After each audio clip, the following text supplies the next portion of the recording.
Welcome in to another episode of the Barnes on Bama podcast. I'm your host, Owen Barnes, and we have a game to discuss. We're going to talk about Alabama's big win over Kentucky in Coleman Coliseum, completing the first sweep of the Cats since the COVID season and the first sweep of the Cats with full attendance since the 90s. We'll talk about that game here very shortly, and then we will break down the Mississippi State game with the Bulldogs coming to Tuscaloosa on Tuesday evening. Then we'll get out of here. First things first, I did want to address one thing. I'm recording this on Sunday evening, and Alabama baseball actually just completed a 10-0 comeback. They were down 10-0 to Ohio State. They completed a walk-off comeback to win 12-10 to win the Jacksonville tournament that they were a part of. They were off to an 8-0 start. Really cool seeing the guys get that win. 2 home runs by Justin LeBron to cut it to the score to be within striking distance. Then Will Holdo hits a 3-run walk-off in the bottom of the ninth to win that game. So just really cool to see, some of the other sports on the capstone capping it off with a really, really good start to the season. So as I mentioned, let's talk about this Kentucky game. Alabama plays Kentucky, and Alabama wins by a score of 96-83. I know when I gave my prediction on the podcast, I said 96-88. When I recorded the podcast, just so that y'all are aware, I recorded the podcast and I was not 100% certain if Jackson Robinson or Lamont Butler were going to play. Then when I wrote the thread, I knew at that moment that they were both fully out, right? Kentucky had put them on the availability report as not going to play. So I actually changed my prediction for the thread that went out, and I said 96-84. This final was 96-83. So I can say pretty honestly and confidently that I had a pretty good idea how this game was going to go. I thought that overall Alabama had a really, really good bounce back. This was one of our better defensive performances of the year. Alabama, had an issue at the start of this game. Didn't love how this game started. We did see some new things out of Nate Oates, and they, was talked about in the press conference. He had 8 substitutions in the first 6 minutes, and he was asked about that, and he was, basically saying he's going to have a zero tolerance policy as it relates to the scouting report, as it relates to guys just missing assignments, as it relates to effort. He's less concerned if you're missing shots, but if you're having dumb turnovers, if you're just missing very obvious scouting report issues, then that's something you're going to get pulled for, right? The first of those was LeBaron Fallon, got pulled at the very beginning of the game. For Aiden Holloway, they kind of got pulled for each other at moments in this game. They let Kobe Brea get off a 3-point shot that, they went under a screen that they shouldn't have, weren't fighting through certain screens. And so that's something that Nate's, going to put a kind of a zero tolerance on and something that he wants to work on. Another thing that Nate kind of talked about, and I think this is something that's pretty important, is he explained that the reason why he entered LeBaron back into the starting lineup is he wanted Mark to be able to play off the ball a little bit more and have Mark trust LeBaron to get him the ball, similar to how Mark was able to trust Aaron Estrada last year to get him the ball, right? He's still going to get his points. He's still going to get his shots. He's still going to be able to create in the offense, but he doesn't have to be that main and only primary ball handler. And so we saw a little bit more of that out of LeBaron Fallon. And so because of that, Mark Sears actually has his second back-to-back 30-point game. Mark was super great in this game. When I wrote that thread, Mark Sears had been probable on the report, so I was, pretty sure that he was going to play, but I wasn't sure how injured or why he was on that report. Comes to find out he was okay. I'm thinking it was just more of a precautionary thing to throw him on the report. But he was okay. He does end up playing in this game, plays phenomenally well, scores 30 points on pretty efficient shooting. Does well when he got to the line. Played one of his better defensive performances. It was far from perfect. He had a alley-oop that he threw toward the end of the game that was kind of ill-advised. Nate was asked about it, and he thought that Mark was trying to get Cliff his points for his double-double, but, really, applauded for how well he locked in on the defensive end because he got a steal immediately thereafter, and then hits a pull-up 3 to kind of ice the game away and put it up to 12, right? So I thought Mark Sears, he's one that I didn't I obviously wanted to see a big bounce back game for him, or kind of building on his previous 30-point game against Missouri. But I thought that his defensive performance and how he played was absolutely awesome. Not somebody I really highlighted in the thread, but I wanted to make sure to shout him out here because, like I said, I was a little unsure on how much he was going to play. But he did play incredibly, incredibly well. Another guy that I think you have to highlight when you look at this game for Alabama's side has to be Cliff Amore. He was efficient. He scored 11 points from the field. I know a lot of those were dunks. But the big thing for me is Cliff grabbed 15 rebounds.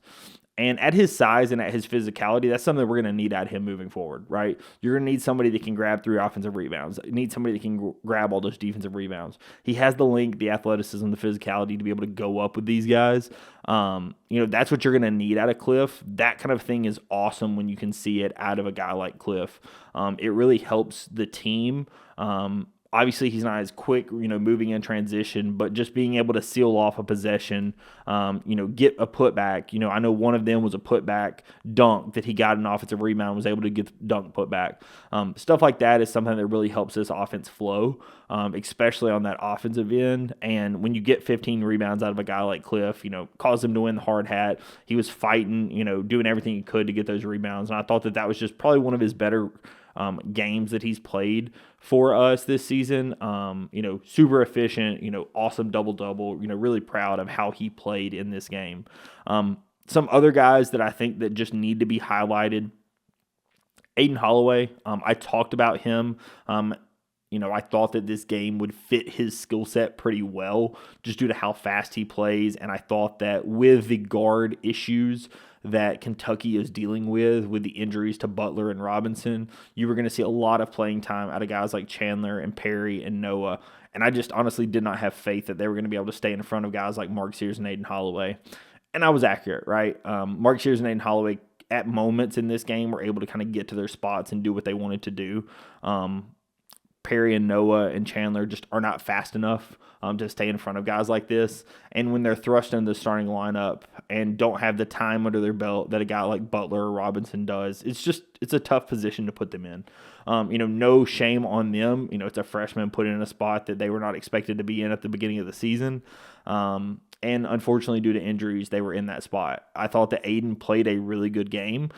He even, to say he shot it poorly, it would be inaccurate. He goes 5 of 12 from 3, but honestly, some of the threes that he missed were threes that you actually don't expect Aden to miss. Quite a few of those were open. They were even down and outs. I thought Aden played a really good game, was taking pretty good shots. He only ends up with 1 turnover. I thought that overall, like I said, I thought he played a pretty good game. It was one of the better defensive performances I've seen out of Aden. Was he out of position at certain moments? Sure. There were a couple of things where he, gambled a little bit for the steal, hoping that his quickness was going to be able to get him a steal. I know on one of those he was able to get a steal. On one of those he went for a jump, and I thought he tipped the pass, but he didn't. And then a back cut from the guy he was defending ended up getting a pretty easy score for Kentucky. But I felt that it was an intensity and a defensive effort that was being shown. Maybe a couple of them were channeled in the wrong place, but it happens. I'm not all that concerned when you are trying that hard and you gamble a little bit because that is something that if it does work out for Alabama, that kind of fuels our offense and stuff like that. You saw LeBaron Fallon get one of those in this game. He gets a steal and a dunk on the other end. So, I was not super concerned when Aden did stuff like that, but I really liked the defensive effort that we saw him show.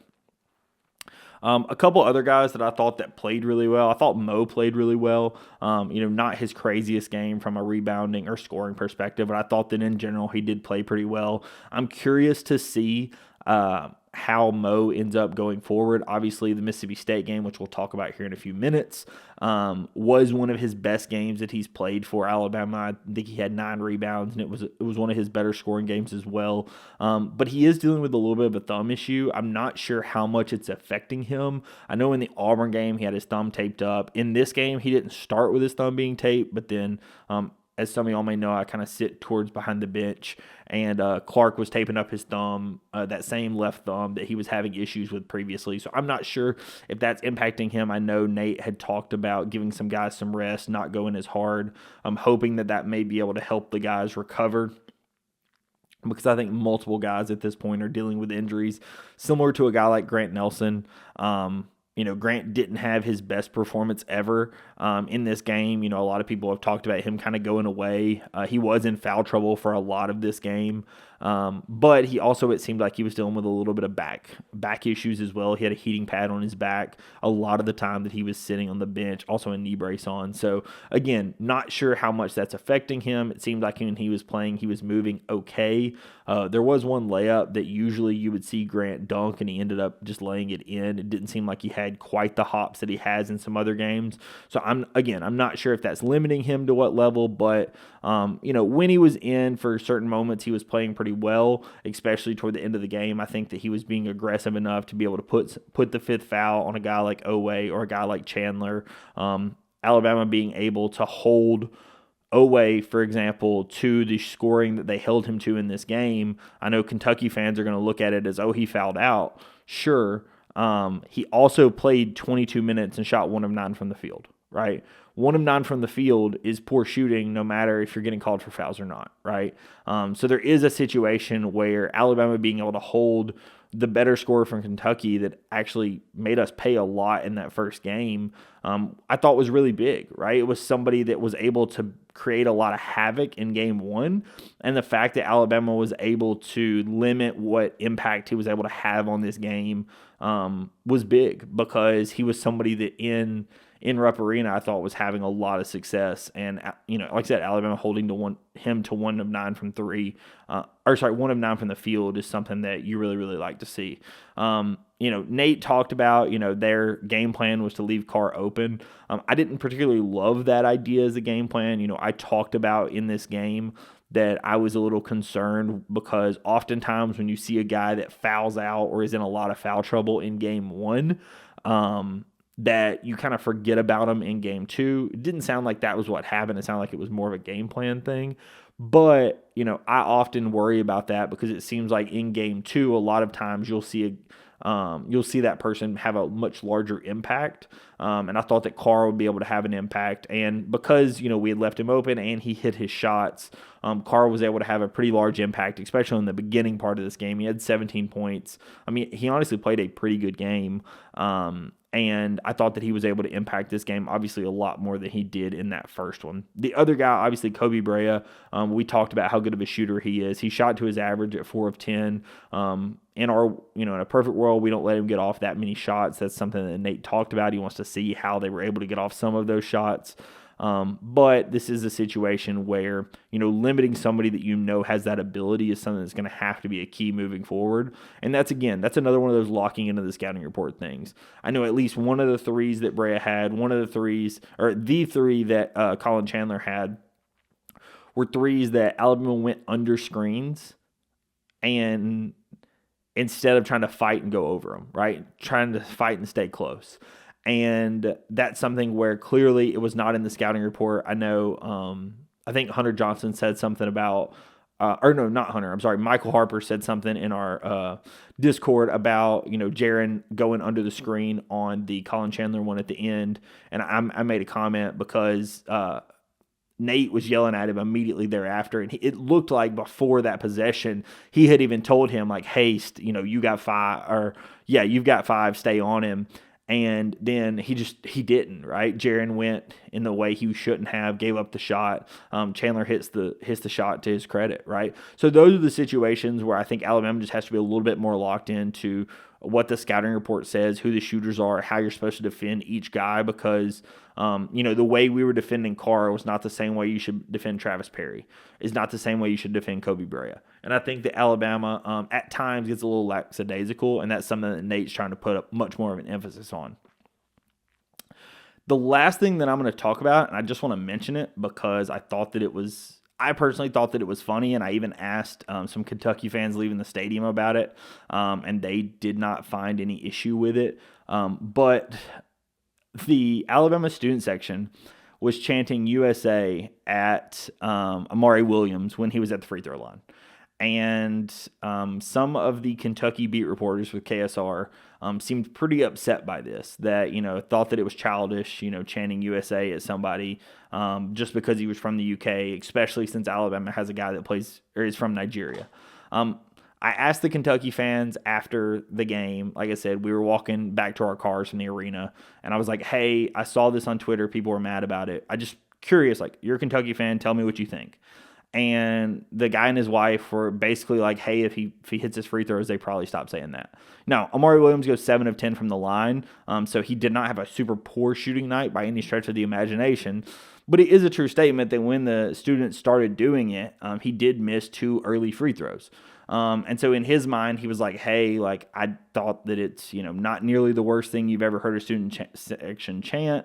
It was kind of funny. But, if he hits his shots, then, that kind of all solves itself. So I wanted to address it just because I thought that it was kind of odd. I didn't think it was the worst thing I've ever heard, obviously. I thought that it was kind of just childish fun. But that's a lot of what student sections are, right? Like, Alabama chants Bruce is fat. Like, at Bruce Pearl, right? These are things that, FBI, Will Wade, right? All of these things are just a student section trying to have fun. And when you've got a guy on the line from the UK and you're chanting USA, I don't think that it's the craziest thing ever. Maybe I'm wrong when I say that, but I thought that it was just kind of all a part of the game and not something that had any like ill intentions towards it. So that was kind of my thoughts on that. Just wanted to say that because I thought that it was odd that some of the beat reporters for Kentucky were bringing it up and thought that it was some major issue in this game. Like I said, that's what I want to say about this game. I thought that Alabama in general played to their game plan. I thought that Alabama obviously still needs to work on the scouting report a little bit, needs to clean up the turnovers just a little bit. Obviously has some things they need to fix and that they need to clean up and work on. But I thought this was one of Alabama's better defensive performances for large parts of this game. Obviously, you need to clean up the starts to the game, and I'm sure Nate and co are going to try to figure out what's causing that. But I do think that Alabama had a much better game plan and a much better intensity to them on defense this game than they have in some others. So really, really proud to see that. Awesome win to sweep the Cats in for the season. And, obviously you just keep winning and hope that Auburn drops like at least one more game. And if so, then you can set up a showdown in Auburn Arena for at least a share of the SEC title, right? So we don't control our own destiny, but you just got to keep winning and hope that the rest of the chips fall where they may. So that's what I have to say about that game. We will talk about the Mississippi State game, and then we'll get out of here. So as I said, Mississippi State is the next game on the schedule. This is another one of the 3 games in which we play a team twice. Obviously, Kentucky, the game we just played that I just discussed, was that first one. This Mississippi State game is the home the home game following that matchup in Starkville that happened a few weeks ago at the end of January. I thought that Alabama at times in that first matchup with Mississippi State played pretty well. But there were 2 guys that really Alabama let go off and kind of control the game that obviously will be the huge point of emphasis for this game when State comes to town. And that was Josh Hubbard and Keyshawn Murphy. Hubbard and Murphy really played much more of a 2-man game, and Alabama was giving up shots to Hubbard that you're really trying to force him not to take. He ended up getting off 13 2-point attempts, 15 3-point attempts. He had 28 shot attempts, had 3 assists, right? Like they really let Hubbard and Murphy kind of play that 2-man game and, pick us apart at moments in this game, right? Now, granted, they were the only 2 guys that scored in double figures, so it really felt like for large stretches of that game that if Murphy and Hubbard had not done that Mississippi State was going to kind of get run out of their own gym. But credit to Jans and credit to Hubbard and them to be able to score that and be able to keep them as close as they were. I think that Alabama obviously will need to put much more of an emphasis on the 2 of those guys if you want to be able to play to the potential that you have and obviously hold Mississippi State to much less scoring, right? A 1.2 points per possession for Mississippi State is not something that should be acceptable for Alabama. Mississippi State is a okay offensive team, but they're not good enough to be a 1.2 against Alabama. I think that we're more than capable to holding them to that, 1.05, similar to what Alabama was able to hold Kentucky to, if not a little better.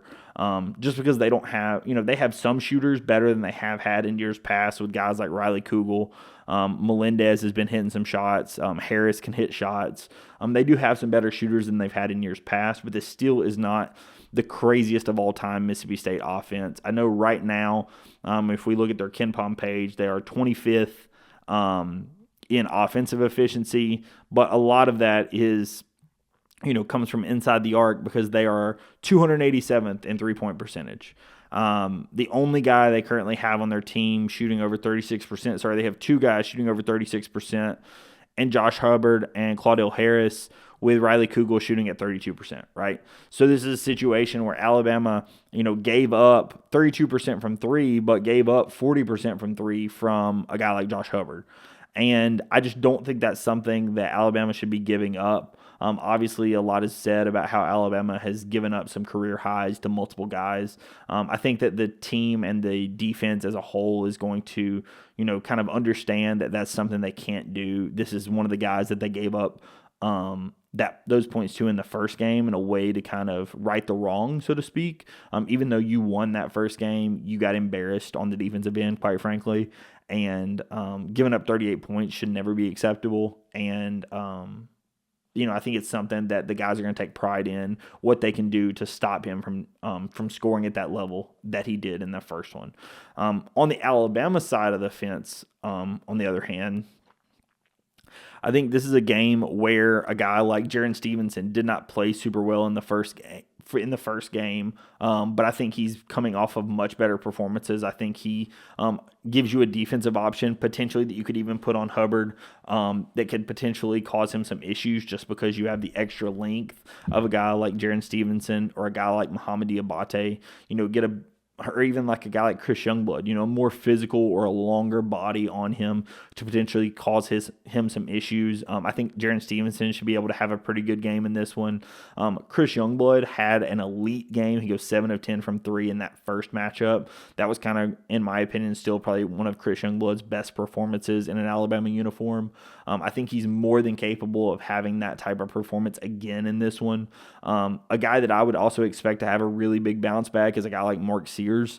Obviously coming off 2 30-point performances. But the most important part of this, he had 17 points in the first matchup. He didn't play particularly poorly. He even had 9 assists.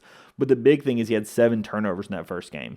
And I'm sure that's something that Nate's going to be emphasizing, Mark's going to be trying to emphasize, and they're going to want to obviously clean up in this game is limiting the turnovers. You only had 14 as a team, but having a guy like Mark have 7 of your 14 is just not something you want to see.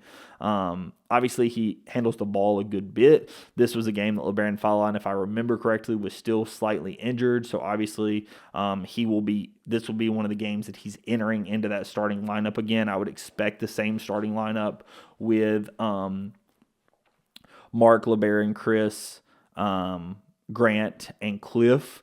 So this is, again, just a situation where I do think that Mark Sears coming off the ball will help him from a turnovers perspective. I think that LeBaron Fallon, obviously, being injured a little bit in the first one, limited his playing time. He only had 17 minutes in that first game. He had 4 rebounds, he had 2 rebounds and 2 assists. So he didn't, play poorly or anything, but it is something that obviously him being back fully healthy, I think this will be one that he will relish and will potentially also want to draw the matchup when you're talking about a guy like Josh Hubbard. So I think those are some of the ones that, maybe didn't play as great the first game. But obviously then you got a guy like Muhammad Diabate that grabbed 7 offensive rebounds in that first game, right? He was a huge reason why Alabama was able to win that game in Starkville. And, Nate made a comment in the post-game press conference after Kentucky that, Mo just has to be a little bit more locked in the scouting report so that they can play him more. And that's something that you really hope you see for this one because, like I said, obviously he had such a big impact in that first game that I think this is another one that I would expect him to be able to have a pretty big impact. At times, Jan's squad can play super blue-collar, super hard-nosed. So a guy like Muhammad Diabate, a guy like Chris Youngblood, a guy like Cliff, right, honestly can get a lot of playing time. Even Aiden Sherrill, could get a decent amount of playing time just because of the physicality at times that Mississippi State plays with. I think that all of those guys are guys that I would really expect to have solid games. The other thing that when I'm looking at a guy like Mo D is also he gives us a lot of what Cam Matthews on Mississippi State gives Mississippi State, right? Cam Matthews, another 6'7" guy, a guy that in the first game had 3 steals, 2 blocks, 4 assists, 4 offensive rebounds, right? He is the guy you want to circle, not to let make you pay, right? When I talk about scouting report and Alabama missing in the scouting report, I talk about a game like Missouri, right? The things when you look at Missouri is you had to limit Grill's ability to take the 3-point shot and some of the other shooters, and then you had to be strong with the ball like around Robinson. And we just weren't, right? Robinson was able to get some steals. Cam Matthews is that guy you have to circle when you're talking about Mississippi State from a defensive perspective, right? Obviously on offense, it's going to be Josh Hubbard and Keyshawn Murphy. But from a defensive perspective, Cam Matthews is the guy you circle. And it's because he does everything for Mississippi State, right? He often leads them in offensive rebounds. He's going to lead them in blocks. He's going to lead them in steals, right? He is a guy that just flies around the court from a defensive perspective. And again, does similar to what we see out of Mohamed Diabate. So being able to limit his impact as much as possible on that defensive end. Obviously, this game is going to be in Coleman. So not quite as worried that if he makes a big play, it's going to get the crowd into it. Obviously, being a home game, that was what I was more concerned about in that first game.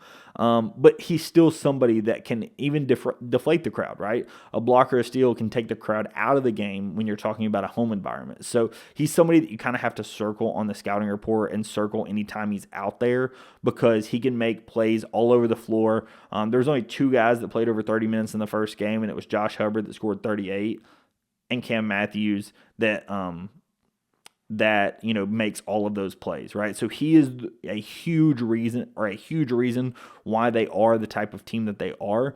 He's a huge part of what they do, and you just have to circle Cam Matthews when you're playing Mississippi State, right? I do think that Alabama should be able to win this game. I think that Mississippi State is going to be looking to bounce back. They did drop a game on the road at Oklahoma their last time out, which is odd because they beat Georgia on the road, lost to Florida at home. No real shame in that. They beat Ole Miss on the road, beat Texas A&M at home, and then they lose in Oklahoma. So they're going to be trying to potentially stop a 2-game skid and see if they can try to close out the season strong. I do think that Alabama is, been able to lock into the scouting report a little better when you talk about that Kentucky game. I think that Kentucky game proves to our team that, hey, this is what you can be capable of when you lock into the scouting report, when you play as a team, when you're a little bit less concerned about doing everything yourself, right? Nate talked about Mark relying on LeBaron to be able to get him the ball, or rely on Aiden to be able to get him the ball. Or even when you're talking about a guy like Cliff or Jaron or any of our team, right? Being able to rely on your teammates to do what they need to do and to be locked in on their part so that you can do your part, right? I think that the team is starting to come together a little better from that standpoint. I saw a lot that I really like to see. Honestly, at the end of that Missouri game, the fight was good. But then in that Kentucky game, the lack of panic when you even went down early, they just kind of stuck to the game plan, understood, hey, it happens. They hit some shots, locked in for the end of the second half. You give up 20 points in the beginning of the first 5 minutes, then you give up 20 points the rest of the 15 minutes in that first half, right?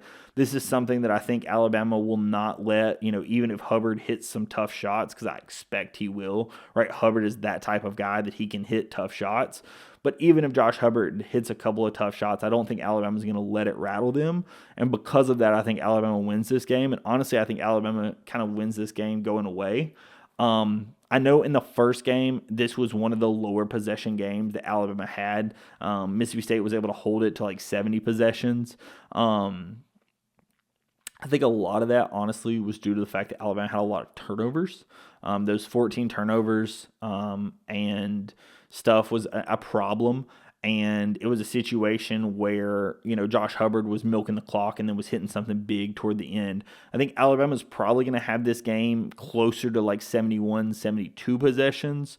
If I was guessing, so maybe just a couple of more possessions in this one is what I would expect. My thought is this is going to be a slightly lower scoring game just because of that possession number. I think Alabama should be able to take advantage of some certain moments in this game. Mississippi State does give up a lot of three-point attempts. We saw that in the first game, right, with how Chris Youngblood was able to get off 10 attempts. I think this is a game where Alabama potentially gets a get-right game because they have not shot it super well from three in Coleman, but I think this is one where they potentially do shoot well. And so I'm going to project that Alabama wins this one by a score of, let's go 80. Let's go like 88-75. 88. No, let's go 88-74. Let's go 88-74. Like I said, I do think this is a game in which, would it completely shock me if Mississippi State was able to keep this game closer? No. I know they're capable, but this is a game where I think that Alabama, like I said, I think they got partially embarrassed in that first game because of how Josh Herbert was able to score and how, it honestly took, a great effort from a guy like Chris Youngblood for us to win that game. I think that the team, understood that you just can't give up a career night to a team's best player. And I think that they got a little embarrassed with that. And so I think that that's going to be something at the top of mind with this team. And they're going to look to prove like, hey, we're capable of playing defense. We're capable of holding a team much better. And like I said, if you're talking 71, 72 possessions, I think holding the team to, near around 74, 75 is absolutely reasonable for this Alabama team. And I think that that's what they're going to be able to accomplish. So that's what I'm going to say for this game. I think Alabama does win it by, a decent margin. I think that Alabama is able to, take 2 wins into Saturday in Thompson-Boling, a place they have not played super well. But either way, we will have a recap episode. It's going to come out probably going to come out on Thursday, recapping this game. So if you are interested, whatever happens, win or lose, I will have an episode recapping this game. It's going to come out on Thursday. Of course, I will be in attendance for this game Tuesday night. Then, like I said, Wednesday I can record and I'll put it up for Thursday morning. So if you are interested in anything else, want me to cover anything in more detail, please put comments down at the bottom. I do read all of those. I do appreciate all of the support. Thank you so much, as always, for the support on the podcast. Subscribe to the channel if you have not already, and I will catch you in the next episode. Peace.